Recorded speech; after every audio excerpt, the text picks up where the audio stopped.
Right sector speaker and the party's representative to the Verkhovna Rada, Borislav Bereza, said the new parliament is mired in conflict and is non-functional. The People's Deputy believes that the parliament is turning into a circus. The right sector speaker does not rule out the possibility that the current Rada will not be able to change anything in the country.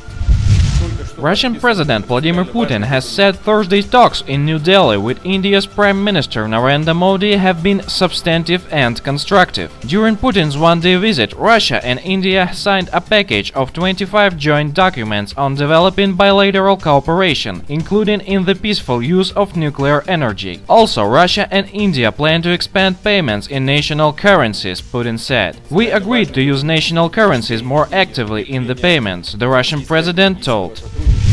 Russian Presidential Chief of Staff Sergei Ivanov said on Thursday the aggravation of the situation in the Middle East and North Africa was one of the results of certain Western countries' policy. The short-sighted policy by certain Western countries led, diplomatically speaking, to a rapid surge in religious extremism in the Middle East and North Africa, Ivanov said. "We watch the complicated processes in the Middle East and North Africa where the ethno-confessional balance is destroyed," he added. German activists have released a new mobile application that tracks ultranationalist rallies happening in the city. The Anti-Nazi app has been devised to help fight against far-right extremists who are gaining ground in Berlin. Berlin has become a hotspot for rising nationalism at a time when Germany has been receiving an increasing number of refugees from the Middle East and Syria. The German capital now regularly seeing nationalist rallies on Mondays, with the last one reportedly gathering several hundred people.